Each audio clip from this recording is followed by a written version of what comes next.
say, like, the only way that we can ever change the climate of humanity is like changing ourselves. Because then, like, for example, we have a special bond, whether people understand it or not. There's very, very high, pure respect between us. Because the conversations that we have are based on something sacred.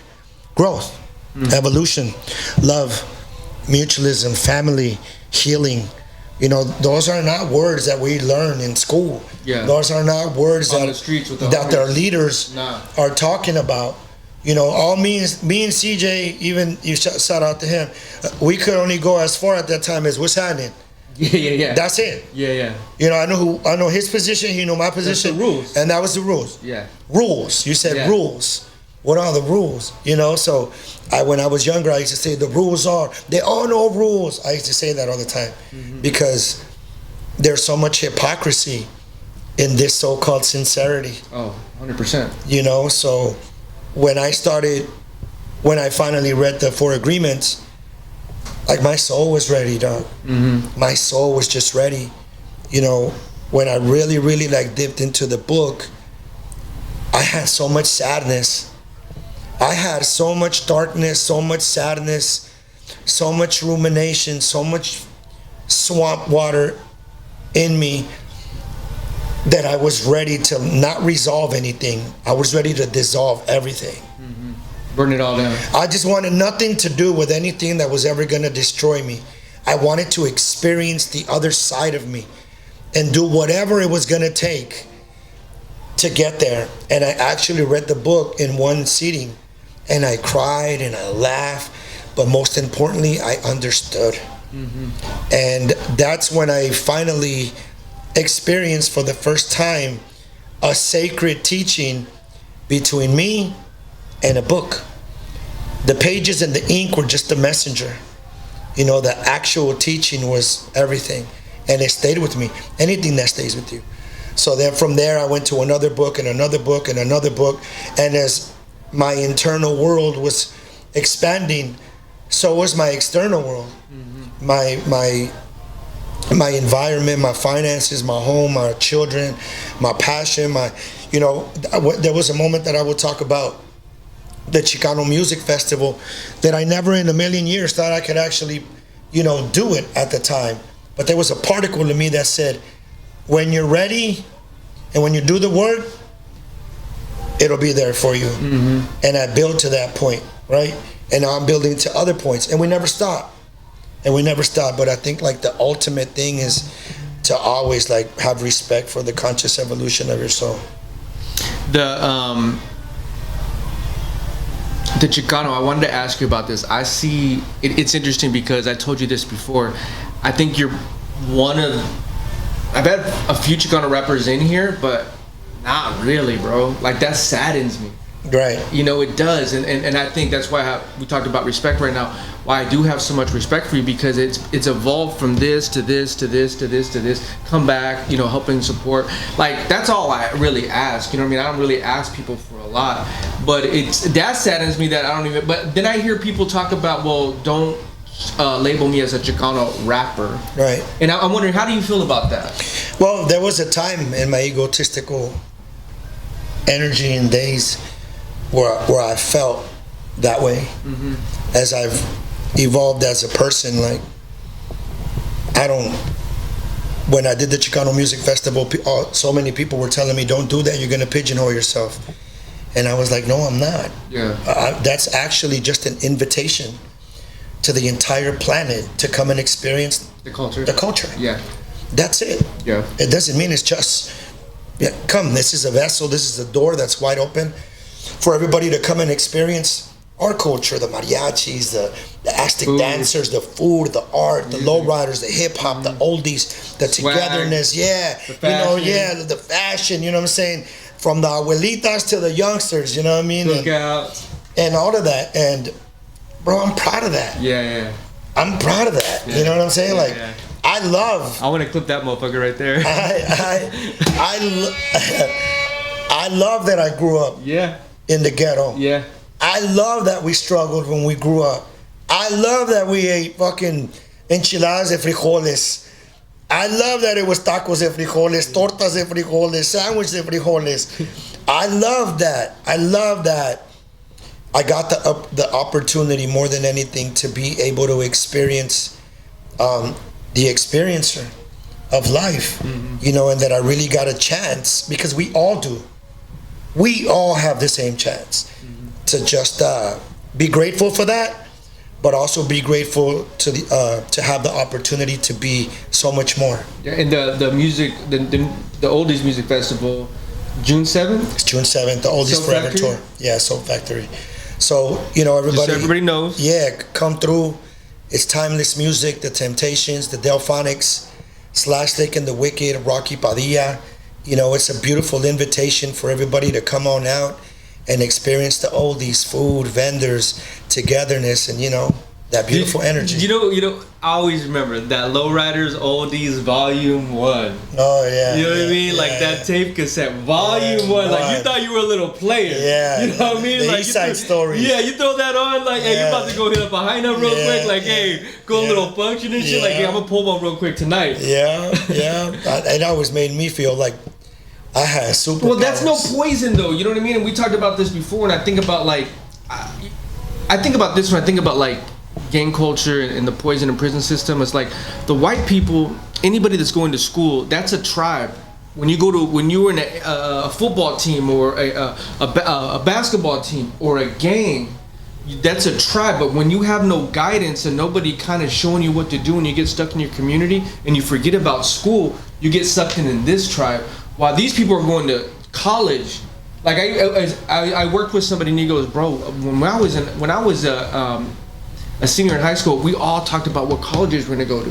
UCLA, fucking USC, San Diego State. Now, when you're in the hood, you're talking about what prison you're gonna end up in For the rest of your life. Yeah, I'm like, going to Pelican Bay. Right. I want to go to California. Bro, Yeah. with pride though. Like the rest of my life, I don't give a fuck. Yeah. Put me in. Where these guys are like, nah, I'm gonna go do this and go do this. And so when I thought about that, I was like, you drank a whole different Kool-Aid than I drank over here and shit. Yeah. I just wasted all these years of my life. People have lost their lives. I've done this. I felt bad for the people, whatever mistakes I made. And then when I started thinking about like people as a tribe, that's who we are. Just your family, your work, West Coast Radio, you know what I mean? Like what you're doing, those are little tribes, but we got sucked in the wrong way, in my opinion. You know? Yeah, yes and no. I mean, the way that I see that, only because of the things that I've learned later, is that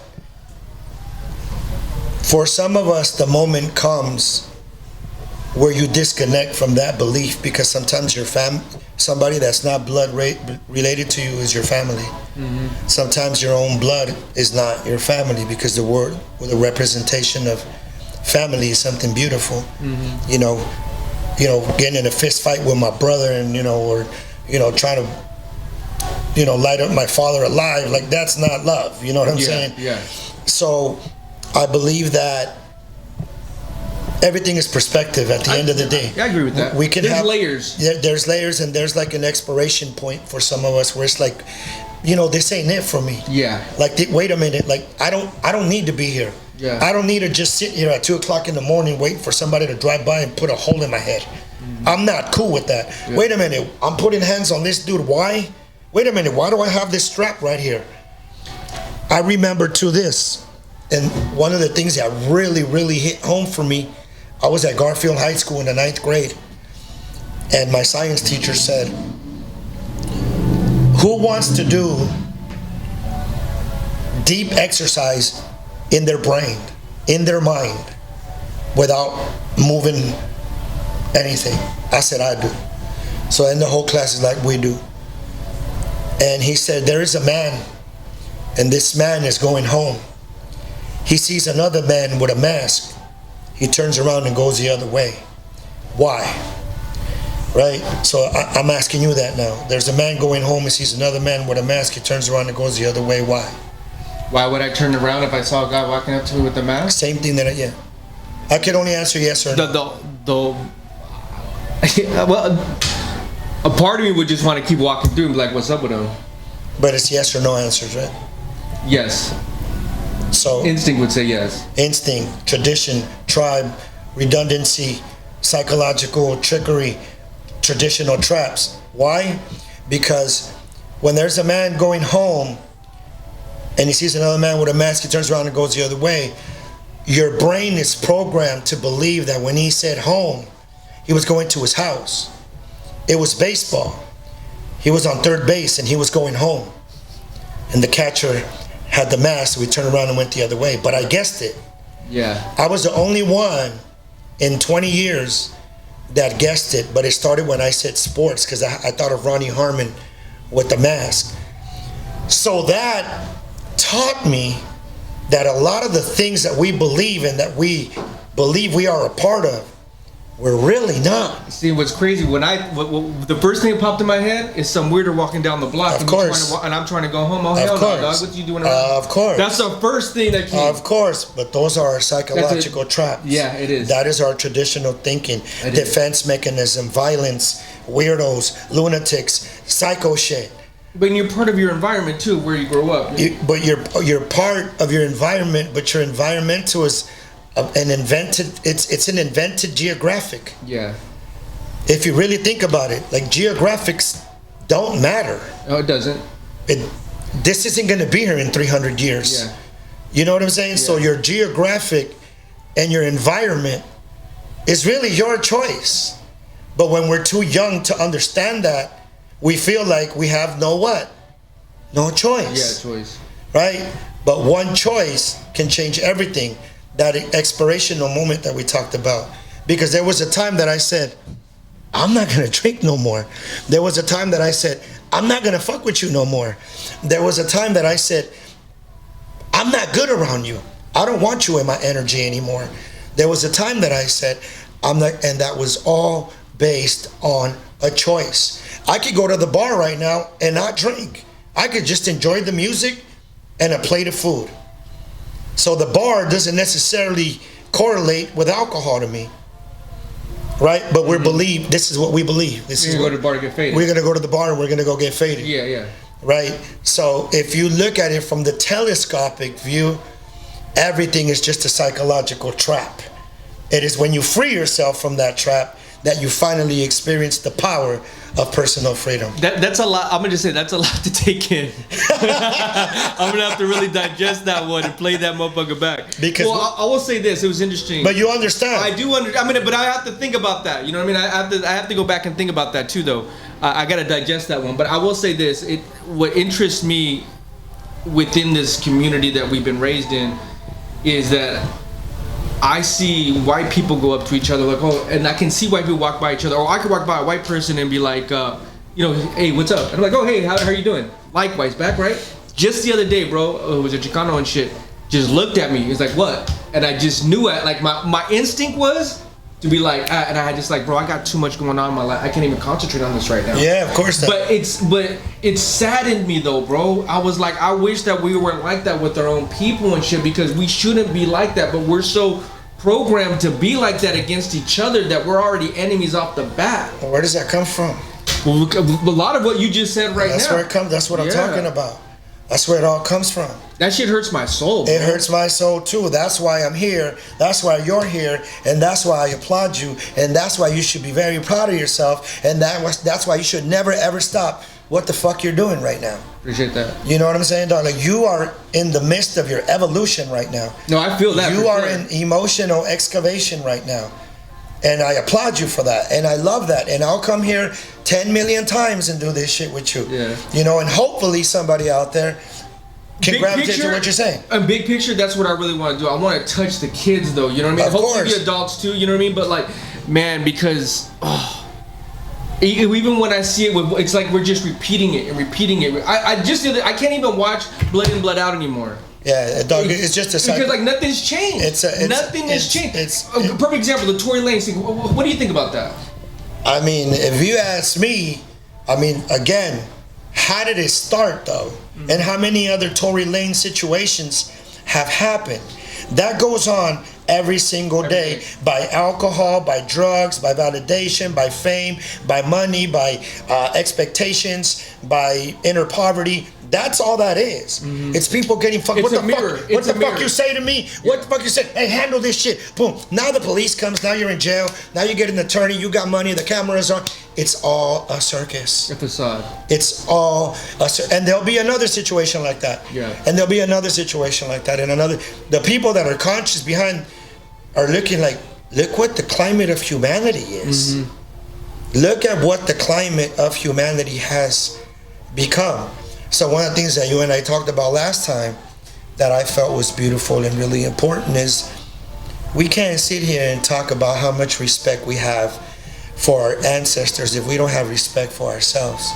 The moment that you have respect for yourself and you have respect for your journey and you have respect for your evolution and for the climate of humanity, well, that's how you begin slowly but surely changing the climate of humanity. And then our descendants, 300-400 years from now, look back on the ancestors. Who are the ancestors? We are. And what are they going to hear when they press play? Hopefully they get to see two Chicanos right here talking, giving them respect all the way back from this time. I don't know what else we can go for there, because I can do a part 2, part 3, part 4. I got you here for 30 minutes, so I'm glad with that. I definitely want you to come back more. We talked a lot here. I will leave this, like healing yourself, and these are the other 2 things I wrote down, and eating healthy. Yeah. Those are the other 2 areas I wrote down when I was going to ask you, because even like today I woke up, I drank some water, drank a little coffee, banana like with like a little bar, and then drink water for lunch. So like right now, like I feel real clean. Yeah. Because we digest so much. Yeah. I think we talked about that last time a little bit. Just how we're so another used to like eating just so much oily shit, fast food, and we never give our body a chance to really digest and clean itself out because we just keep putting shit in it. That's a valid, beautiful analogy because you can use that towards your emotional appetite too. Okay. All right. Hey, so wait. Next time he comes in here, I'm gonna start the emotional appetite. Emotional appetite. But no, dog, I appreciate you. I appreciate you, man. Respect to you, man. Keep doing your thing, little man. one. Sorry June 7th. my bro. Love you, I appreciate that. June 7th, Oldies Music Festival, Soap Factory.